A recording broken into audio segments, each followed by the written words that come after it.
2000 qancha ele машина? 2011 ha? 2011 Euro 123 болып қояды, ha? Euro 4 деп қояды, жаматынан қараға. Шиналар алды жаңыл екен, арты средний екен дейін, ha? Документтер бойынша не дейін? Таза.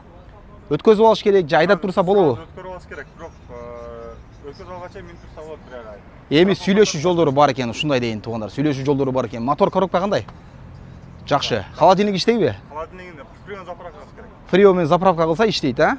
Бааны 750 жакшы түшүп бересиңер. Варианттар. Варианттар Кыргызстандан электромобиль болсо. Кыргызстандан электромобиль болсо, кыргыз номерде алмашуу жолдору бар экен. Мына 5 палет экен. Аркаңкы буткан состояниясы өтө жакшы экен, жамат. Яндексте ЛК кузовта иштесе болот экен. То есть бул дегени большой кузовка кирет, жамат. Карагыла туугандар. Аккумулятор жакшы элеби? Дың, а? Кузов жакшы экен. Kia Bongo. Bunun, по-моему, ходовой жактары портер менен бирдей эле, полный, а? Ходовойлорду жасап коет бир жамат. Булар диодный окшойт.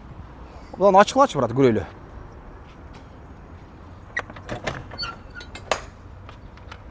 Бал, биян ачпай ага. Аха, жакшы. Бул жактын ичи жакшы экен, жамат.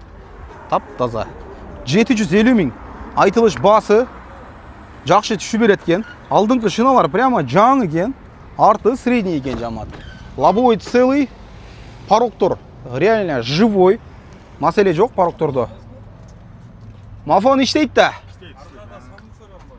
Самбуфериям бар экен, а? Кондер барбы жокпу да? Кондер бар. Кондер бар. Мынакей туугандар. 750 000 дагы суроолор болсо түшүнбөгөн, любой вопрос боюнча через телефон кайрылгыла. Анан кийин варианттар дагы баягындай варианттар барбы? Допустим, жарымыны берип, жарымыны бир 2-3 айга кой берип. Жок, наличка. Наличка, а? Только наличка дейт туугандар. Дизайны Кыргызстанда болуп атат да, азыр өзүчө. Чала бересиздер, жамат. Салам алейкум.